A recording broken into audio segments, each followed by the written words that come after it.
Dear students, welcome to EduHub. EduHub online classes में आपका स्वागत है।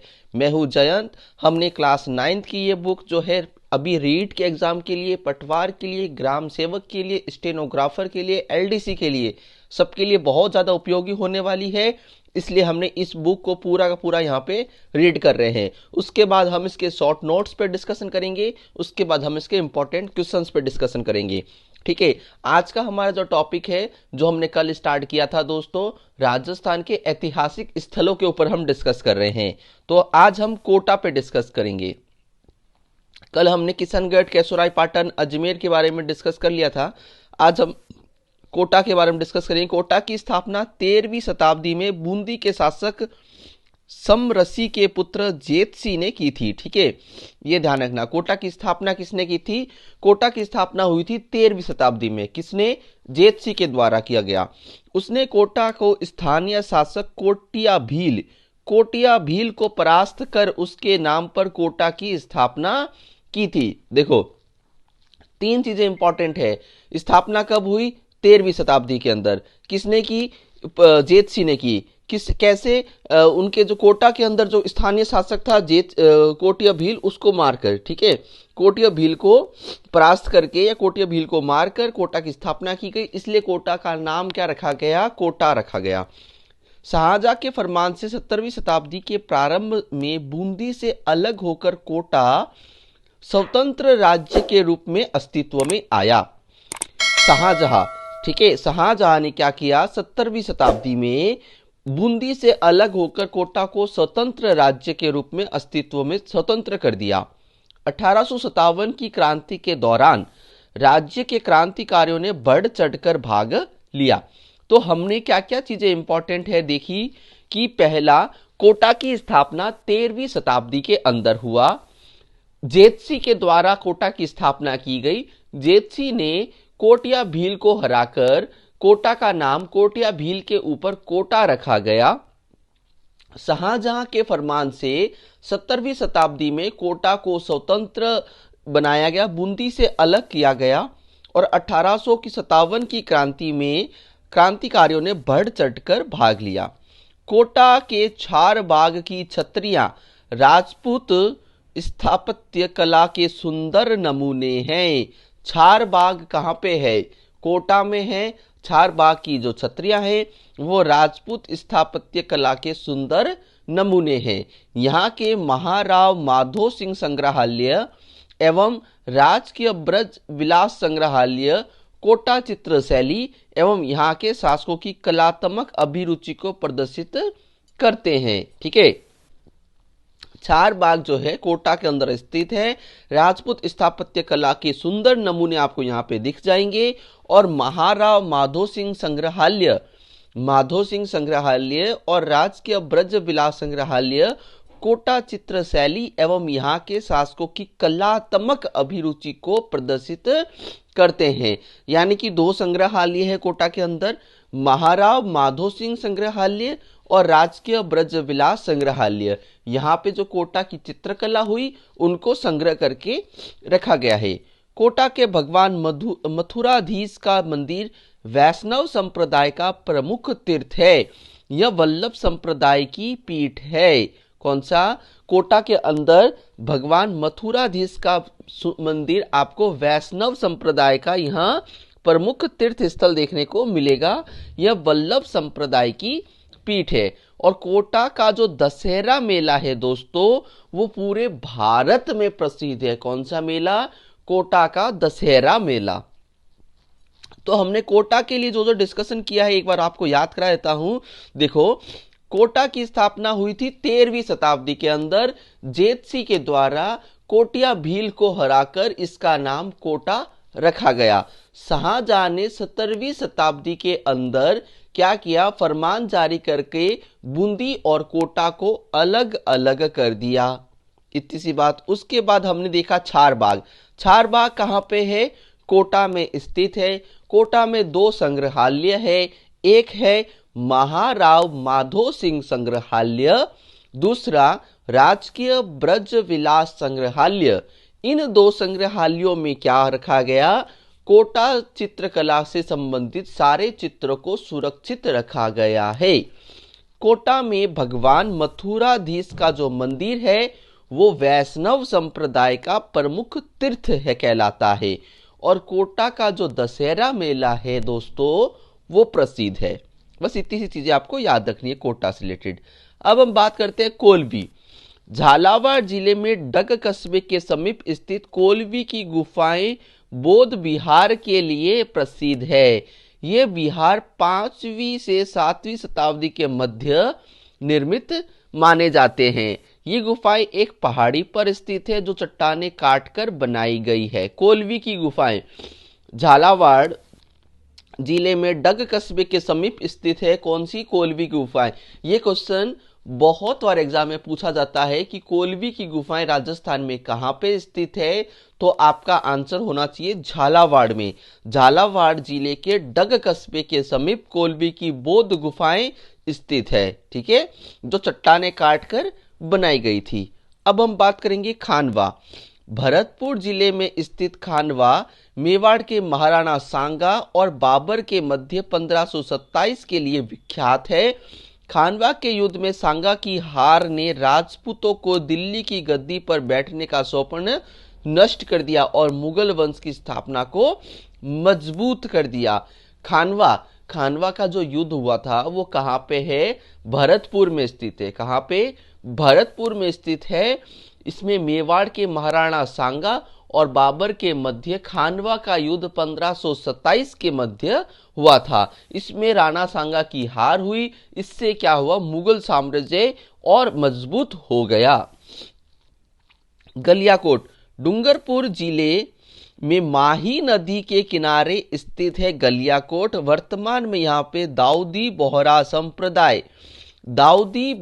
संप्रदाय का प्रमुख केंद्र है। संत सैयद फखरुद्दीन की दरगाह भी यहाँ पे स्थित है। यहाँ प्रतिवर्ष उनकी याद में उर्स का मेला भरता है, ठीक है। देखो गलियाकोट किसके लिए प्रसिद्ध है? तो गलियाकोट में दाऊदी बोहरा संप्रदाय का प्रमुख केंद्र माना गया है। गलियाकोट जो डूंगरपुर जिले में स्थित है मित्रों, इसको दाऊदी बोहरा संप्रदाय का प्रमुख केंद्र माना गया है। और यहाँ पे संत सैयद फखरुद्दीन की दरगाह भी आपको देखने को मिलेगी। संत सैयद फखरुद्दीन की दरगाह, ठीक है। अब बात करें गोगा मेडी की। हनुमानगढ़ जिले के नौहर तहसील में स्थित गोगा मेडी लोक देवता गोगा जी का प्रमुख स्थल है। गोगा मेडी कहाँ पे मिलेगा आपको? हनुमानगढ़ जिले के नौहर तहसील में मिलेगा, ठीक है। गोगा मेडी यहाँ पे गोगा जी लोक देवता की प्रमुख तीर्थ स्थल है। प्रतिवर्ष उनके सम्मान में एक पशु मेले का आयोजन भी होता है। राजस्थान में गोगा जी सांपों के लोक देवता के रूप में प्रसिद्ध है। हिंदू इन्हें गोगा जी और मुसलमान इन्हें गोगा पीर के नाम से पूजते हैं। गोगा मेडी कहाँ पे है? हनुमानगढ़ के नौहर तहसील में स्थित है। यह लोक देवता गोगा जी का प्रमुख तीर्थ स्थल है। प्रतिवर्ष यहाँ पे जो है मेला लगता है। राजस्थान में गोगा जी सांपों के लोक देवता के रूप में पूजे जाते हैं। हिंदू इन्हें गोगा जी तथा मुसलमान इन्हें गोगा पीर के नाम से पूजते हैं। चावंड उदयपुर में ऋषभ देव जाने वाली सड़क पर अरावली पहाड़ियों के मध्य चावंड गांव बसा हुआ है। महाराणा प्रताप ने हल्दी घाटी युद्ध के पश्चात चावंड को अपनी राजधानी बनाया था। और प्रताप की मृत्यु कब हुई थी? 1957 में हुई थी। चावंड के बारे में इतनी सी इंपॉर्टेंट चीज है कि चावंड को हल्दी घाटी युद्ध के पश्चात महाराणा प्रताप ने चावंड को अपनी राजधानी बनाया था। अब हम बात करेंगे चित्तौड़गढ़। यह नगर अपने दुर्ग के नाम से अधिक जाना जाता है। चित्तौड़गढ़ जो है अपने दुर्ग, यहाँ पे चित्तौड़गढ़ जो दुर्ग है उसी के नाम से यह नगर जाना जाता है। चित्तौड़गढ़ दुर्ग का निर्माण चित्रांग मौर्य ने करवाया था। समय समय पर चित्तौड़ दुर्ग का विस्तार होता रहा। चित्तौड़ दुर्ग को दुर्गों का सिरमौर कहा जाता है। इसे इसके बारे में कहावत है, गढ़ तो चित्तौड़गढ़ बाकी सब गढ़ैया। गढ़ तो चित्तौड़गढ़ ही है, बाकी सब गढ़ैया है। चित्तौड़ के शासकों ने तुर्की और मुगलों से इतिहास प्रसिद्ध संघर्ष किए। चित्तौड़गढ़ दुर्ग में राणा कुंभा द्वारा बनवाए गए अनेक स्मारक हैं, इसलिए जो चित्तौड़गढ़ का आधुनिक निर्माता है वो राणा कुंभा को ही माना गया है, जिसमें 9 मंजिला प्रसिद्ध कृति विजय स्तंभ, उसके बाद है कुंभ श्याम मंदिर, श्रृंगार चौड़ी, कुंभा का महल आदि शामिल है। दुर्ग में रानी पद्मनी का महल भी स्थित है। जैन तीर्थकर आदिनाथ को समर्पित 7 मंजिला जैन कृति स्तंभ भी बनाया गया। जयमल और फत्ता के महल भी स्थित है। मीरा मंदिर, रैदास की छतरी, संत रैदास किसके थे गुरु? मीराबाई के गुरु थे संत रैदास, उनकी छतरी, तुलजा भवानी मंदिर आदि अपने कलात्मक ऐतिहासिक महत्व के लिए प्रसिद्ध है। तो दोस्तों चित्तौड़गढ़ बहुत इंपॉर्टेंट है, इसमें से हमेशा क्वेश्चन पूछा जाता है, क्योंकि चित्तौड़गढ़ दुर्गों का सिरमौर कहलाता है, यानी कि राजस्थान का सबसे अच्छा दुर्ग आप कह सकते हो चित्तौड़गढ़ को। इसलिए चित्तौड़गढ़ को बहुत ही ध्यान से पढ़ना है। चित्तौड़गढ़ क्या है, अपने दुर्ग के नाम से ही अधिक जाना जाता है। चित्तौड़गढ़ दुर्ग का निर्माण किसने कराया? चित्रांगद मौर्य के द्वारा कराया गया। ये क्वेश्चन हर एग्जाम में आता है, हर एग्जाम में। चित्तौड़गढ़ दुर्ग का निर्माण किसने कराया? चित्रांगद मौर्य के द्वारा चित्तौड़गढ़ दुर्ग का निर्माण कराया गया। समय समय पर चित्तौड़गढ़ दुर्ग का विस्तार होता रहा। चित्तौड़गढ़ दुर्ग को दुर्गों का सिरमौर कहा गया। ऐसी कहावत है, गढ़ तो चित्तौड़गढ़ बाकी सब गढ़ैया। गढ़ तो चित्तौड़गढ़ ही है, बाकी सब गढ़ैया है। ठीक है, चित्तौड़ के उसके बाद क्या है यहाँ पे? राणा कुंभा।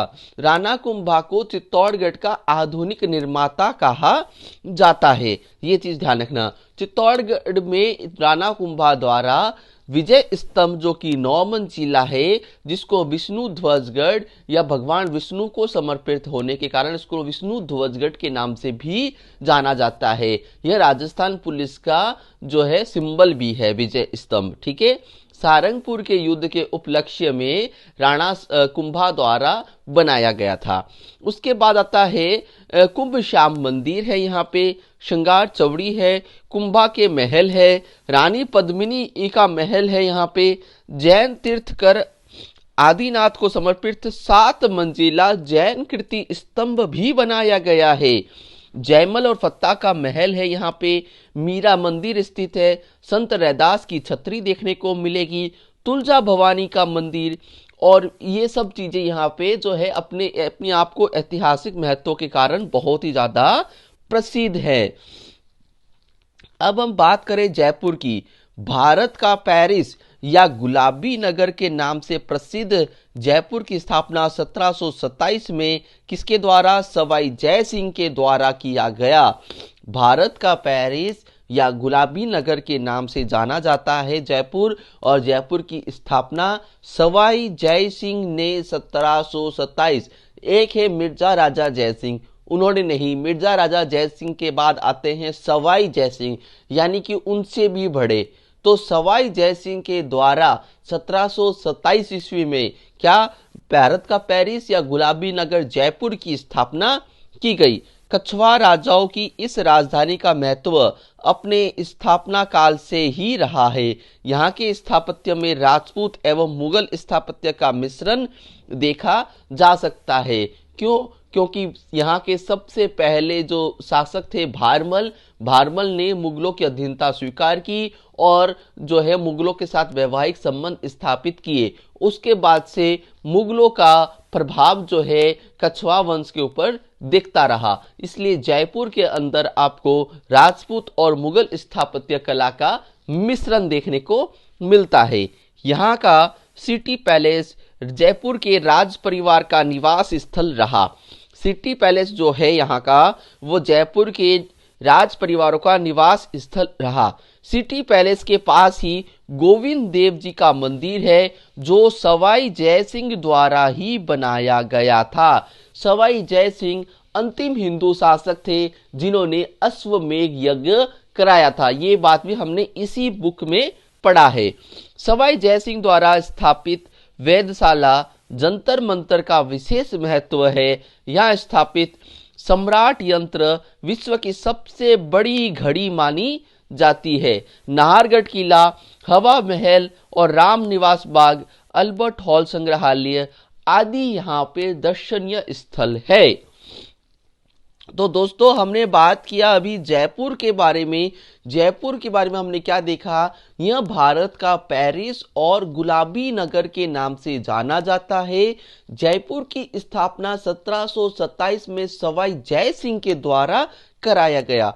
कछवा राजाओं ने इस राजधानी का महत्व उनके काल से ही रहा। यहाँ पे आपको राजपूत और मुगल दोनों का ही मिश्रण देखने को मिलेगा। जयपुर के राज परिवारों का निवास स्थल जो था वो था सिटी पैलेस।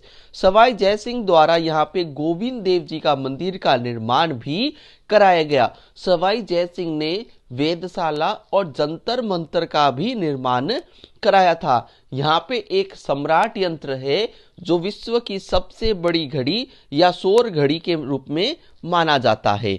उसके बाद नाहरगढ़ है, जयगढ़ है, हवा महल है, रामनिवास बाग है, अल्बर्ट हॉल है, ये सब यहाँ पे देखने स्थल है। ठीक है, अब हम बात करते हैं जालोर की।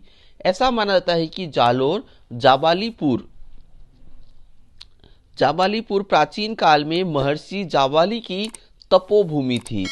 जालोर जो है महर्षि जाबाली की तपोभूमि थी। जालोर के प्रसिद्ध शासक कानड़ देव ने अलाउद्दीन खिलजी से लंबे समय तक लोहा लिया था। जालोर के स्वर्णगिरी दुर्ग का निर्माण परमार राजपूतों ने करवाया था। दुर्ग में वैष्णव एवं जैन मंदिर तथा सूफी संत मलिक शाह का मकबरा है।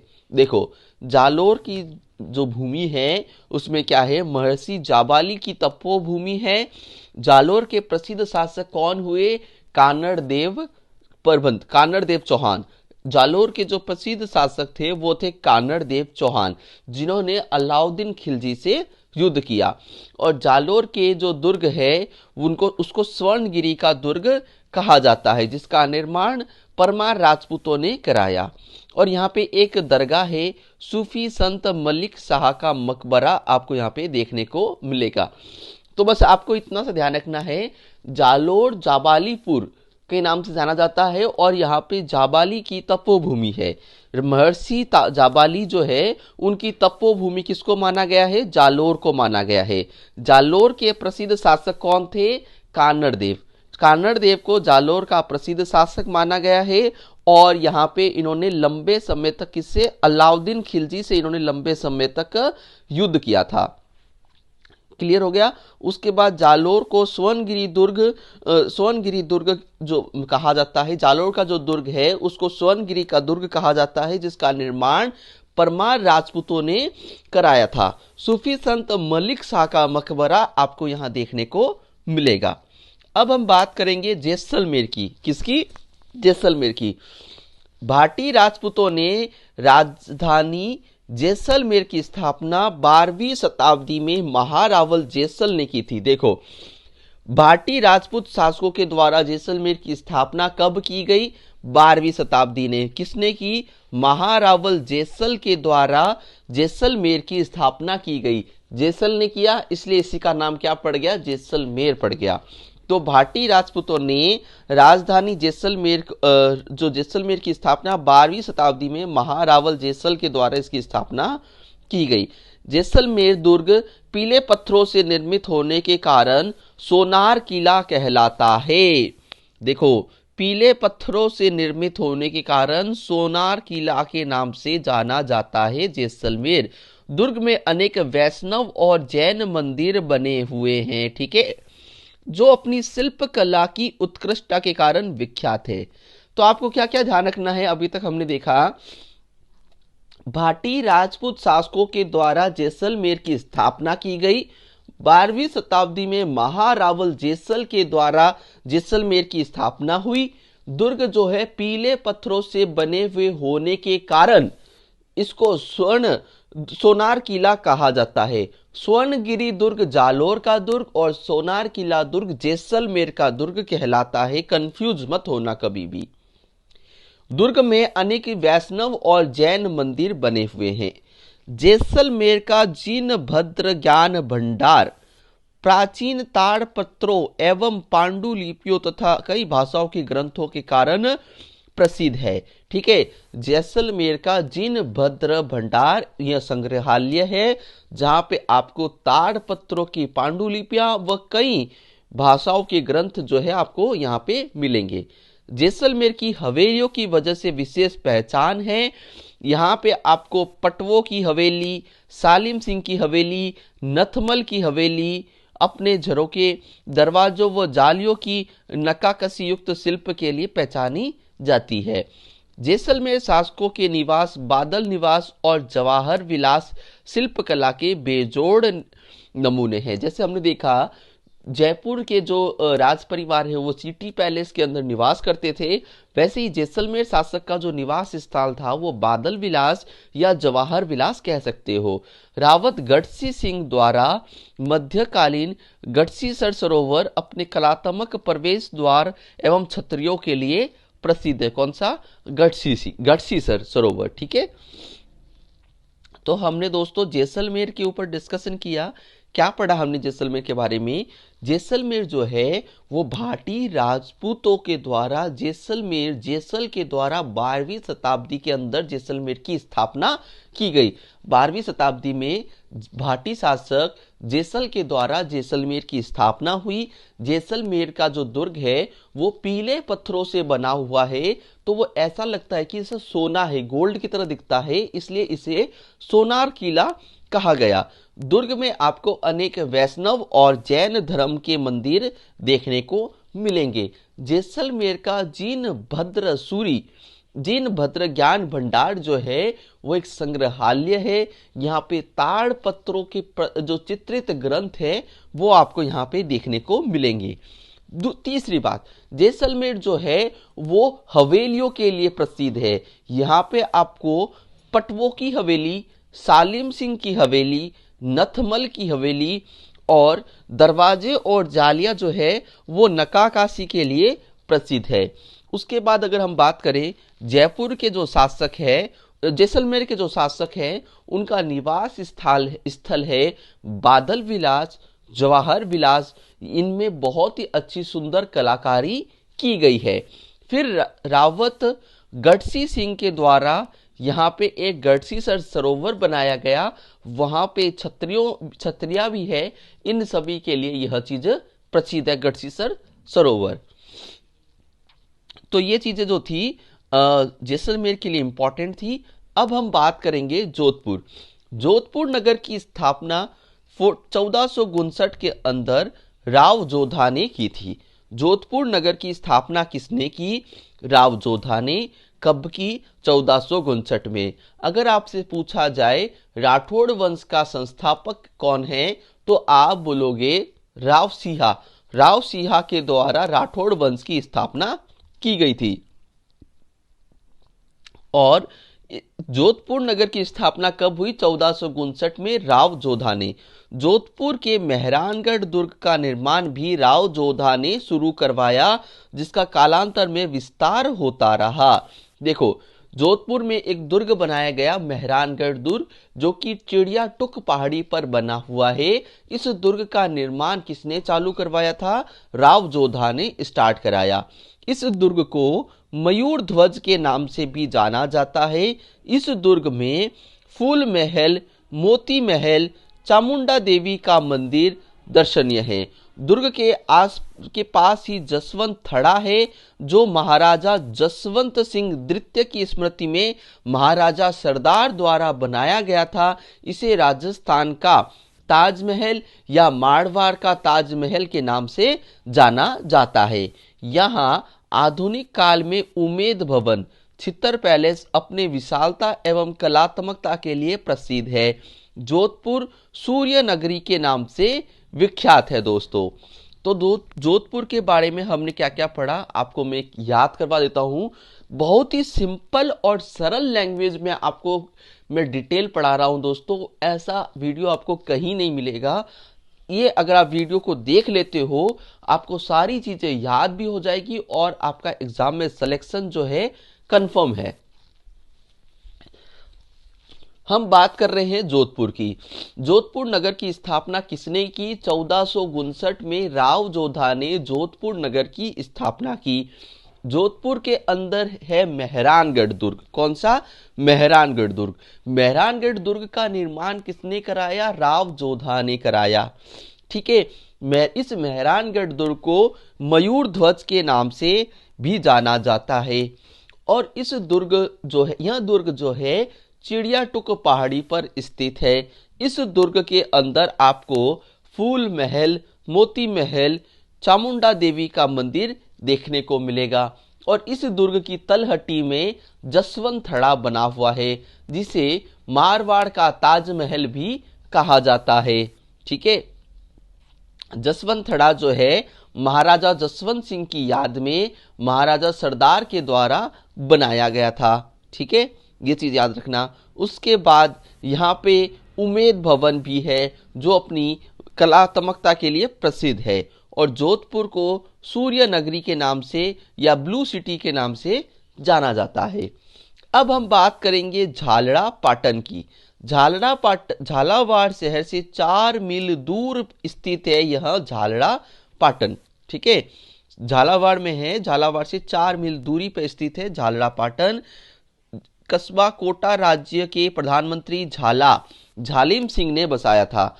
कोटा राज्य के जो प्रधानमंत्री थे झाला जालिम सिंह, उनके द्वारा यह झालड़ा पाटन कस्बे का निर्माण कराया गया था। यहाँ पहले 108 मंदिर थे, जिनकी झालड़ों एवं घंटियों के कारण कस्बे का नाम क्या पड़ा? झालड़ा पाटन रखा गया। यहाँ का मध्यकालीन सूर्य मंदिर प्रसिद्ध है, जो वर्तमान में 7 सहेलियों के मंदिर के नाम से प्रख्यात है। यहाँ का शांतिनाथ का जैन मंदिर भव्य, विशाल एवं भव्य है, जो कि 11वीं शताब्दी का निर्मित मंदिर है। तो दोस्तों, झालड़ा पाटन के लिए आपको क्या क्या चीजें याद रखनी है? झालड़ा पाटन, इसका निर्माण कोटा के प्रधानमंत्री झाला झालिम सिंह के द्वारा कराया गया। पहली तो ये चीज याद रखनी है। यहाँ पे मंदिर होने की वजह से इस कस्बे में जैसे आप एंटर करोगे तो आपको क्या? घंटियों की आवाज सुनाई देगी, इसलिए इसे घंटियों का शहर कहा जाता है। इसलिए इसका नाम झालड़ा पाटन रखा गया। और यहाँ पे आपको एक सूर्य मंदिर मिलेगा, जिसे 7 सहेलियों का मंदिर के नाम से जाना जाता है, जिसको कर्नल जेम्स टोड ने 4 भुजानाथ मंदिर कहा है। ठीक है दोस्तों, तो इसमें इसके झालड़ा पाटन के लिए आपको इतनी सी चीजें ध्यान रखनी है। कोटा राज्य के प्रधानमंत्री झाला जालिम सिंह ने इसको बसाया। और यहाँ पे बहुत सारे मंदिर होने की वजह से घंटियों की आवाज आती है, इसलिए इसको घंटियों का शहर या झालड़ा पाटन कहा गया।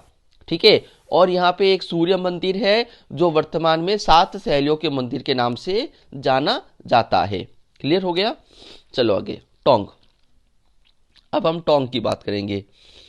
17वीं शताब्दी में एक ब्राह्मण ने 12 ग्रामों को मिलाकर टोंक की स्थापना की गई। और 19वीं शताब्दी के प्रारंभ में अमीर खां टोंक रियासत की स्थापना की। 17वीं शताब्दी में क्या हुआ? 12 ग्रामों को मिलाकर टोंक की स्थापना की गई। और 19वीं शताब्दी के प्रारंभ में अमीर खां ने टोंक रियासत की स्थापना कर दी। टोंक की सुनहरी कोटी पच्चीकारी और मीनाकारी के लिए प्रसिद्ध है। टोंक में अरबी एवं फारसी शोध संस्थान है, जो आधुनिक काल का है। हस्तलिखित उर्दू फारसी ग्रंथों का विशाल संग्रह है। तो हमने बात की टोंक के बारे में। 3 चीजें आपको ध्यान रखनी है। पहला कि 12 ग्रामों को मिलकर टोंक की स्थापना की गई। टोंक का जो स्थापना किसने की? अमीर खां पिंडारी के द्वारा 19वीं शताब्दी में टोंक की स्थापना की गई, पहली चीज। दूसरी चीज, यहाँ पे अरबी और फारसी शोध संस्थान है। अरबी और फारसी शोध संस्थान, जहाँ पे हस्तलिखित उर्दू, अरबी, फारसी ग्रंथों का विशाल संग्रह या भंडार देखने को मिलेगा। डूंगरपुर में क्या है?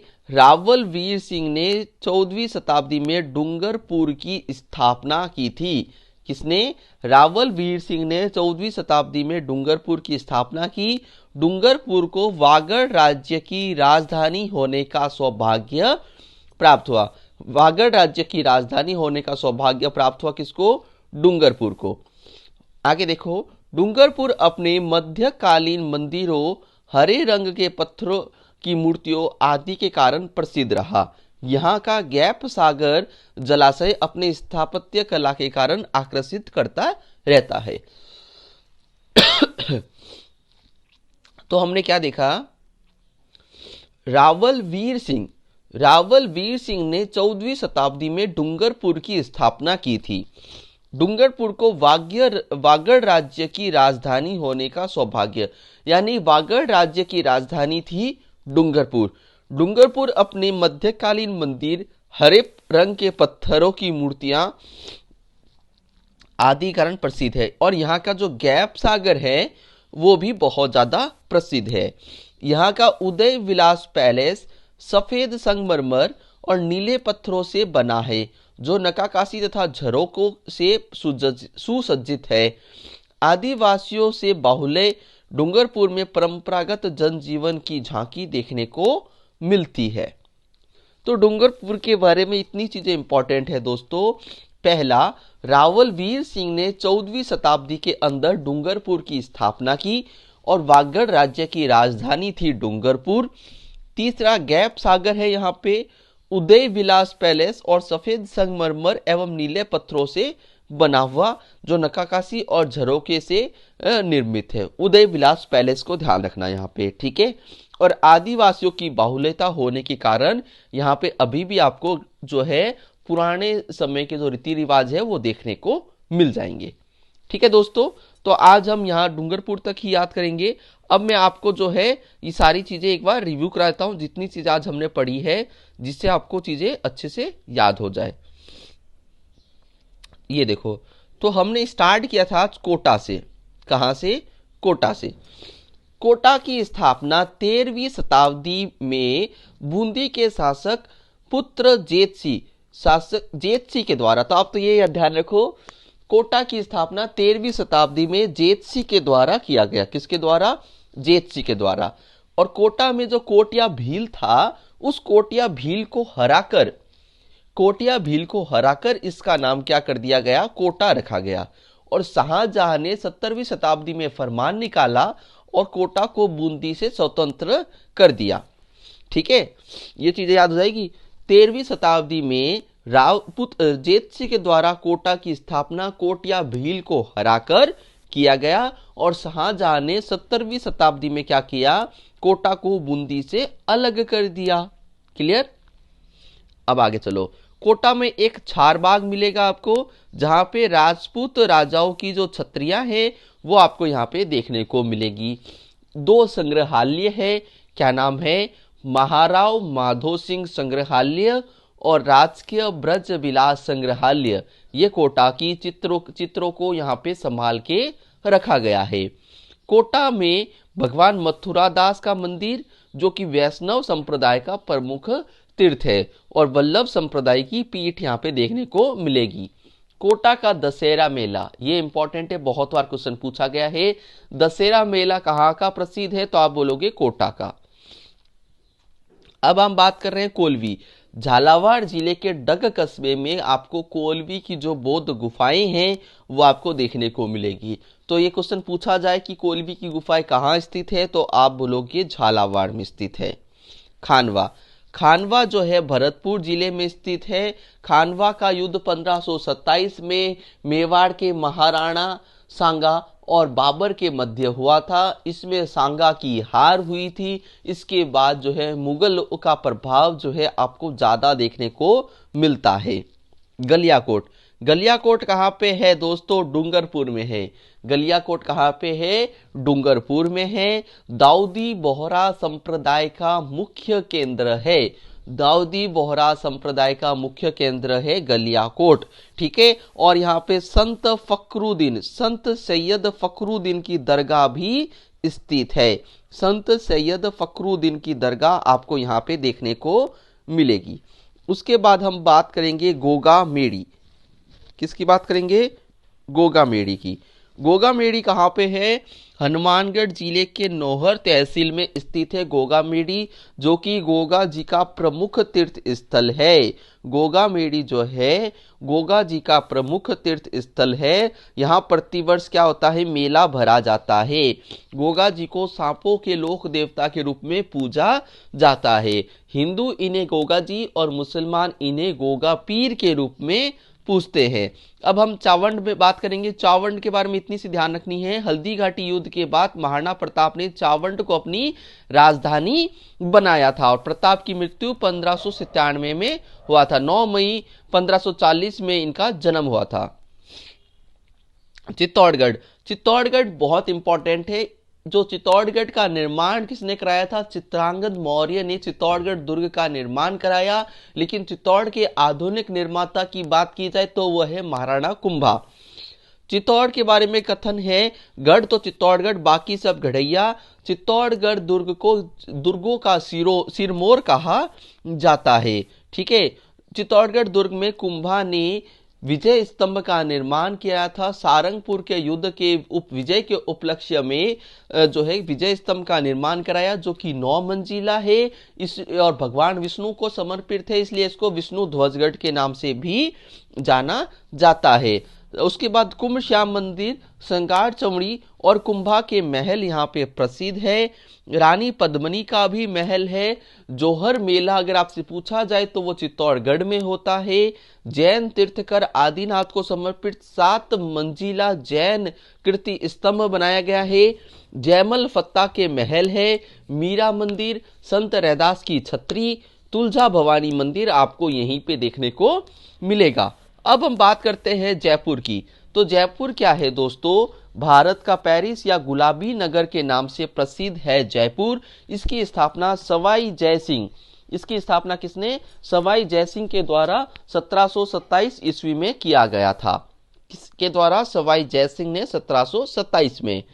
उसके बाद यहाँ पे आपको राजपूत और मुगल स्थापत्य कला का दोनों का मिश्रण देखने को मिलता है, क्योंकि यहाँ के शासक भारमल जो थे उन्होंने सर्वप्रथम मुगलों की अधीनता स्वीकार करने के साथ ही वैवाहिक संबंध भी स्थापित किए थे। तो उसके बाद से जो ये जयपुर है कछवा वंश है, इसमें मुगलों के अधीन ही रहे, इसलिए आपको जयपुर के अंदर मुगलों का प्रभाव देखने को मिलेगा। सिटी पैलेस है, गोविंद देव जी का मंदिर है यहाँ पे, जिसका निर्माण सवाई जयसिंह के द्वारा कराया गया। वेदशालाएं बनाई गई, जंतर मंतर बनाया गया। यहाँ पे एक सम्राट यंत्र है जो विश्व की सबसे बड़ी घड़ी या सौर घड़ी के रूप में जाना जाता है। नाहरगढ़ का किला, हवा महल, रामनिवास बाग और अल्बर्ट हॉल है यहाँ पे देखने योग्य। फिर हम बात करते हैं जालोर। जालोर का प्राचीन नाम जाबालीपुर और यहाँ पे महर्षि जाबाली की तपोभूमि भी है। जालोर के प्रसिद्ध शासक थे कानड़ देव चौहान। कानड़ देव चौहान ने अलाउद्दीन खिलजी से युद्ध किया था। जालोर में आपको स्वर्णगिरी दुर्ग देखने को मिलेगा, जिसका निर्माण परमार राजपूतों ने करवाया। और यहाँ पे आपको सूफी संत मलिक साहब का दरगाह भी देखने को मिलेगा। जैसलमेर की स्थापना भाटी शासक जैसल के द्वारा 12वीं शताब्दी में किया गया। जैसलमेर पीले पत्थरों से बना हुआ होने के कारण इसको सोनार किला कहा जाता है, ठीक है। उसके बाद यहाँ पे है जीन भद्र ज्ञान भंडार, जिसमें प्राचीन ताड़ पत्थरों से निर्मित जो है ग्रंथ यहाँ पे सुरक्षित रखे गए हैं। जैसलमेर जो हवेलियों के लिए प्रसिद्ध है, यहाँ पे आपको पटवों की हवेली, सालिम सिंह की हवेली और नथमल की हवेलियां देखने को मिलेगी। जैसलमेर के शासकों का निवास स्थल था बादल विलास और जवाहर विलास, ठीक है। उसके बाद रावत गढ़सी द्वारा गढ़सी सरोवर का निर्माण कराया गया। अब हम बात करेंगे जोधपुर की। जोधपुर नगर की स्थापना 1459 में राव जोधा के द्वारा कराया गया। राव जोधा ने यहाँ पे मेहरानगढ़ दुर्ग का निर्माण करवाया था। इस दुर्ग को मयूर ध्वजगढ़ के नाम से भी जाना जाता है। इस दुर्ग में फूल महल, मोती महल, चामुंडा देवी का मंदिर दर्शनीय है। दुर्ग की तलहटी में जसवंत थड़ा है, जिसे मारवाड़ का ताजमहल कहा जाता है। इसका निर्माण जसवंत सिंह द्वितीय की याद में सरदार सिंह के द्वारा कराया गया था। उमेद भवन पैलेस है जो विशाल, जो दर्शनीय है, और जोधपुर को आप सूर्य नगरी के नाम से जान सकते हो। अब हम बात करेंगे झालड़ा पाटन। झालड़ा पाटन को क्या कहा जाता है? घंटियों का शहर कहा जाता है, क्योंकि यहाँ पे बहुत सारे मंदिर है। कस्बे में एंटर करते ही आपको घंटियों की आवाज आएगी, इसलिए इसका नाम झालड़ा पाटन पड़ा। ठीक है, इस प्राचीन सूर्य मंदिर है जिसे 7 सहेलियों का मंदिर कहा गया, और वर्तमान में कर्नल जेम्स टोड ने इस मंदिर को 4 भुजानाथ का मंदिर कहा था दोस्तों। इसकी स्थापना कोटा के प्रधानमंत्री झाला झालिम सिंह के द्वारा किया गया। फिर हमने बात की टोंक। टोंक जो है, टोंक के संस्थापक कौन है? अमीर खां पिंडारी। एकमात्र मुस्लिम रियासत थी। अमीर खां पिंडारी द्वारा टोंक की स्थापना की गई। उसके बाद टोंक में अरबी और फारसी शोध संस्थान है, जो कि हस्तलिखित उर्दू में लिखे गए हैं। ठीक है, फिर आती है बात डूंगरपुर की। डूंगरपुर, रावल वीर सिंह ने 14वीं शताब्दी में डूंगरपुर की स्थापना की। वागड़ राज्य की राजधानी डूंगरपुर। डूंगरपुर में आपको गैप सागर जलाशय मिलेगा, उदय विलास पैलेस मिलेगा। उदय विलास पैलेस सफेद संगमरमर और नीले पत्थरों से बना हुआ है। ठीक है दोस्तों, आज के लिए इतना ही। अगर आपको मेरा ये वीडियो अच्छा लगा तो प्लीज़ लाइक करें, शेयर करें, ज़्यादा से ज़्यादा लोगों तक पहुंचाने की कोशिश करें। अभी रीट के वैकेंसी है, उसके अंदर ये वीडियो आपके लिए रामबाण साबित होने वाला है। ठीक है, तो प्लीज़ आप ये वीडियो को पूरा देखें, समझें। कोई प्रॉब्लम आती है तो मुझे कमेंट कर सकते हैं, मैं आपको उसका रिप्लाई भी करूंगा दोस्तों। तो आज के लिए हम क्लोज करते हैं। Thank you friend, have a nice day, bye bye.